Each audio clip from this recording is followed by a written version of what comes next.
नमस्कार दोस्तों, स्वरफास्ट सीरीज में आपका स्वागत है। तो आज हम आप लोग के लिए साइंस का ये 10 इंपॉर्टेंट क्वेश्चन का सीरीज लेके आगे हैं।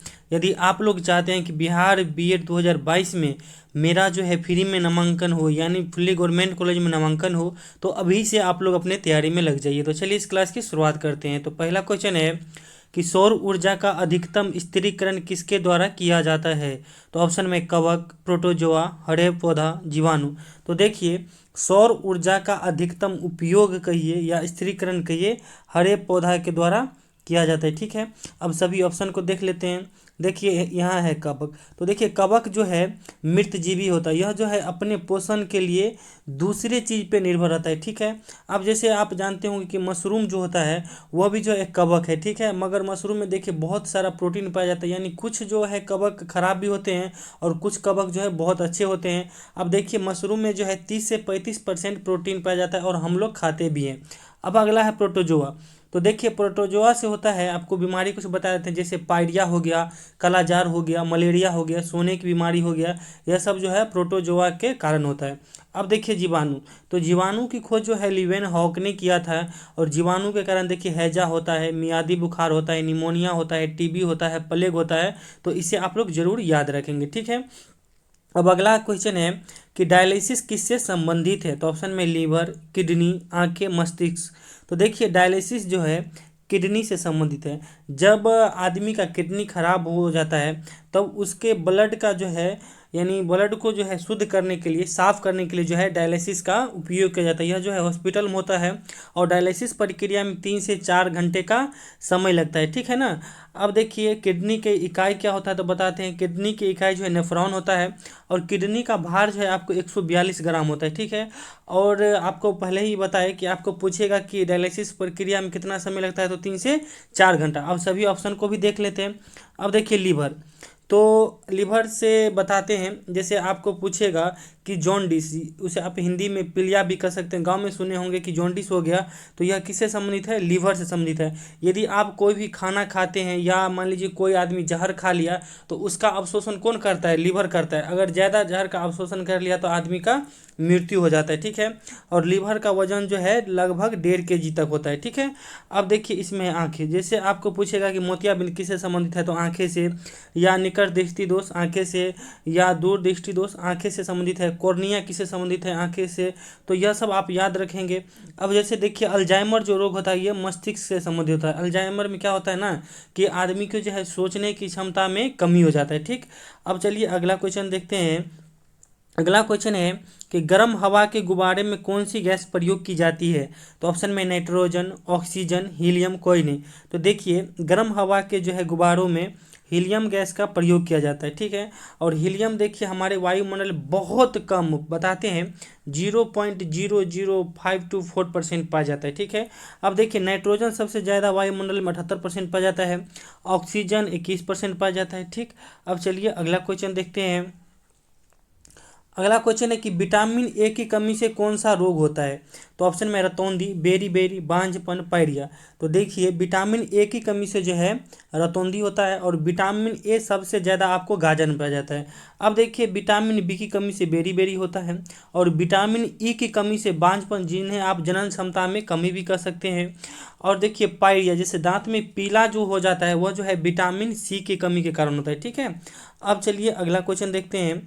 अगला क्वेश्चन है कि निम्न में कौन भौतिक परिवर्तन का उदाहरण है। तो आप लोग सुने होंगे कि दो परिवर्तन, जैसे भौतिक परिवर्तन और रासायनिक परिवर्तन। देखिए भौतिक परिवर्तन में क्या होता है कि जो अपने मूल रूप से दूसरे रूप में जाता है और फिर दूसरे रूप से अपने रूप में आ जाता है। जैसे मान लीजिए पानी का बर्फ में यदि बदलेगा तो फिर बर्फ से पानी बदल सकता है। ठीक है, तो यह हो गया भौतिक परिवर्तन।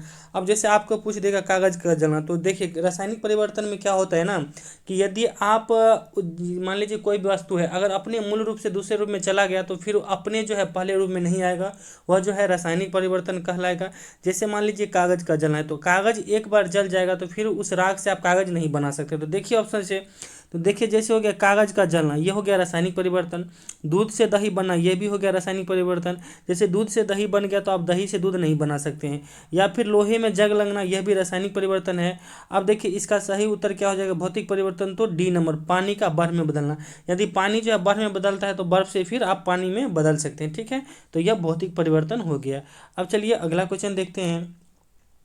अगला क्वेश्चन है कि पानी का घनत्व अधिकतम होता है, तो ऑप्शन में 100 डिग्री सेल्सियस पर, 4 डिग्री सेल्सियस पर, 0 डिग्री सेल्सियस पर, -273 डिग्री सेल्सियस पर। तो देखिए पानी का घनत्व जो है अधिकतम होता है 4 डिग्री सेल्सियस पर, 100 डिग्री सेल्सियस पर पानी उबलने लगता है, 0 डिग्री सेल्सियस पर जो है पानी बर्फ में बदल जाता है, और माइनस जो है अभी तक ज्ञात जो है यानी न्यूनतम तापमान जो है -273 डिग्री सेल्सियस, मगर यदि एसएससी में अगर पूछेगा कहीं तो 273.16 होता है, ठीक है, डिग्री सेल्सियस, मगर सामान्य तो आप याद रखिएगा कि -273 डिग्री सेल्सियस न्यूनतम तापमान है अभी तक ज्ञात में, ठीक है। अब चलिए अगला क्वेश्चन देखते हैं। अगला क्वेश्चन है कि निम्न में कौन सर्वव्यापी रक्तदाता समूह है, तो ऑप्शन में ए बी ओ बी।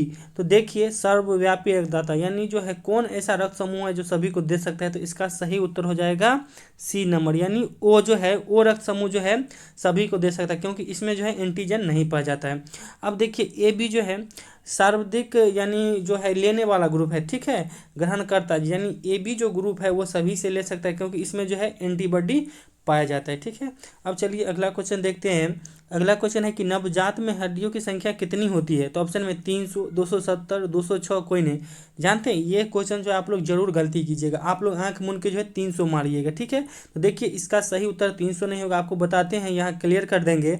देखिए नवजात में जो है हड्डियों की संख्या 270 होता है, और जब आपको भ्रूण में कहे यानी माँ के जब पेट में बच्चा रहता है भ्रूण में जब, तब उस समय जो है बच्चा में हड्डी की संख्या 300 होता है, ठीक है। तो इसे आप लोग जरूर याद रखेंगे।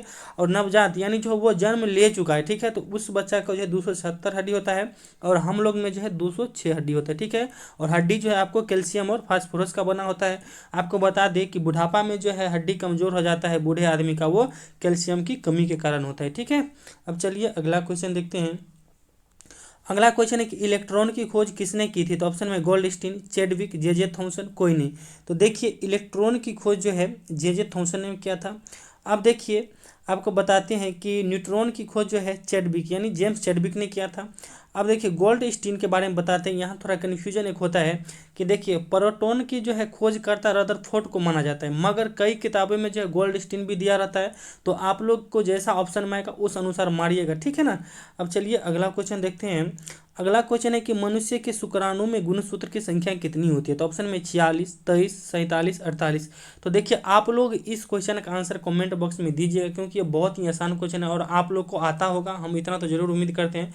तो चलिए रेगुलर तैयारी के लिए हमारे साथ बने रहिए, और मेरा ये लक्ष्य है कि आप लोग को जो है फुल्ली गवर्नमेंट कॉलेज में जो है एडमिशन दिलाना है, और आप लोग का फ्री में नामांकन होगा। तो चलिए thank you, all the best, और हमारे साथ बने रहिए। Thank you.